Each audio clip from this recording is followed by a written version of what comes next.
Now, regarding the issue of prostration of forgetfulness, there are a number of hadiths.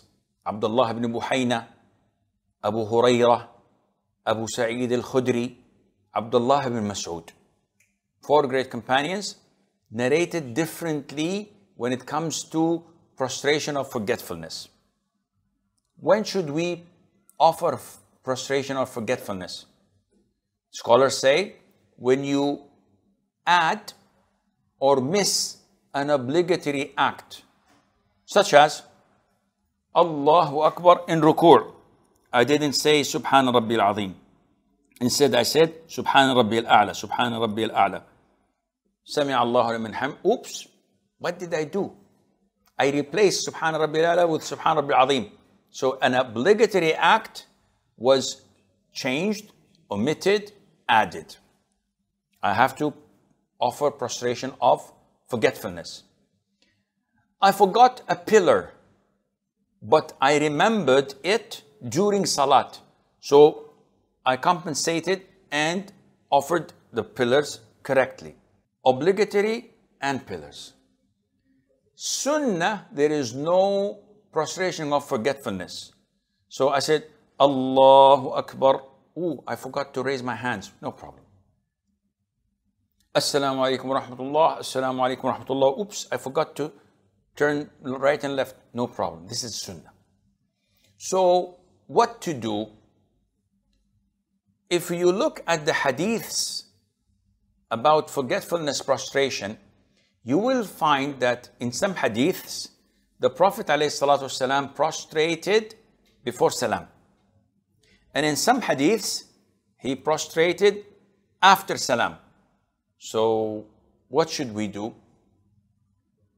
If you look at these hadiths, you will find that the Prophet ﷺ used to prostrate before salam in 2 types.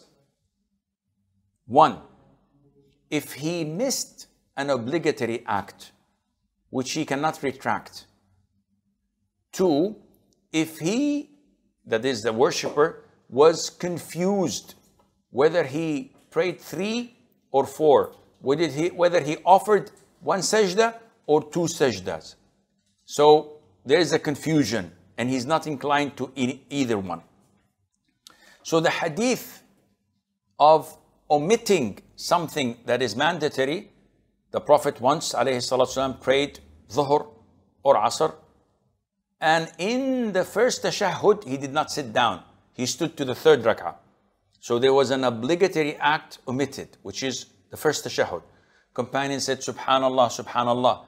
The Prophet said to them with his hand, meaning stand up. So they stood up, finished the 3rd rak'ah, 4th rak'ah. After tashahhud, Allahu Akbar, prostrated twice. Then Assalamu alaikum wa rahmatullah, Assalamu alaikum wa rahmatullah. This is sujood of forgetfulness before salam. Case number 1.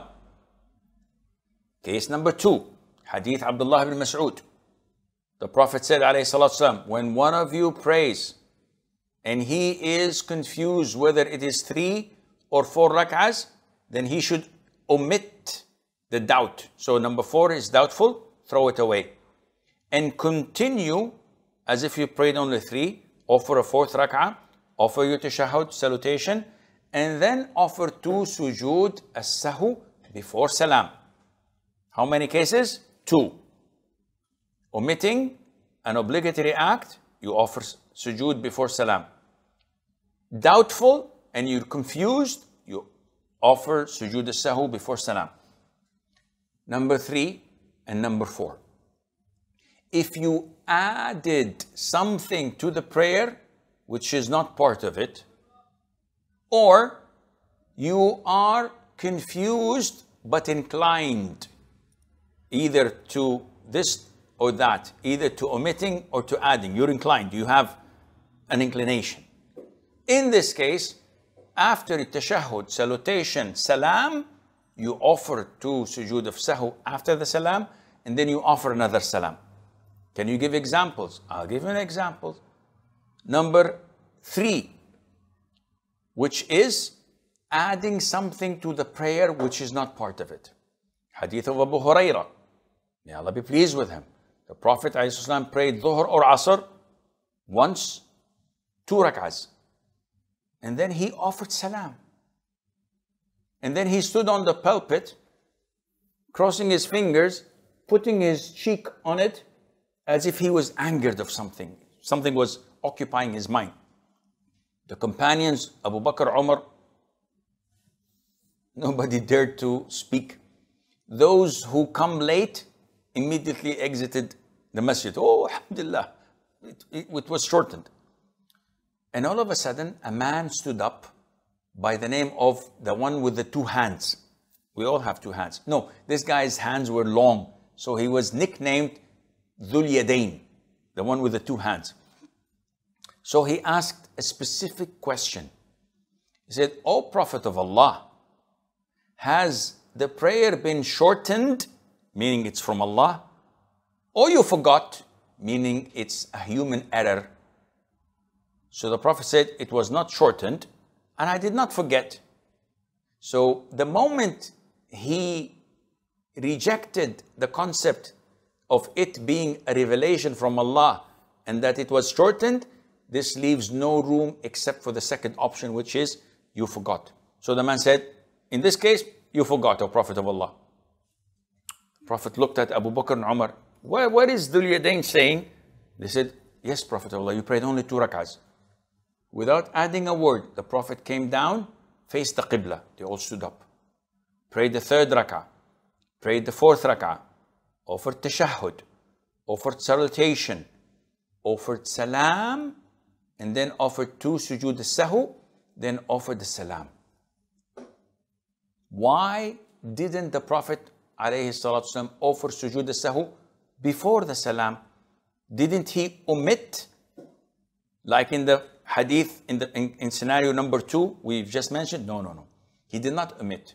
Because Dhuhr prayer was prayed 4 rak'ahs, 2 tashahhuds.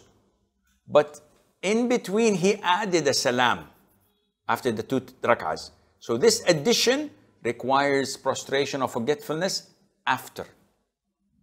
So likewise, if a person says, "Allahu Akbar, Subhan Rabbil Azim, Subhan Rabbil Azim, Alhamdulillah Rabbil Alameen, Ar-Rahman Ar-Rahim." Whoa, what are you doing? Well, I forgot. I recited Al-Fatiha in ruku' and I said the prescribed dua.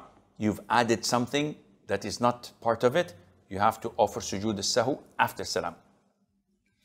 Case number 4, I am in my rak'ah, standing up.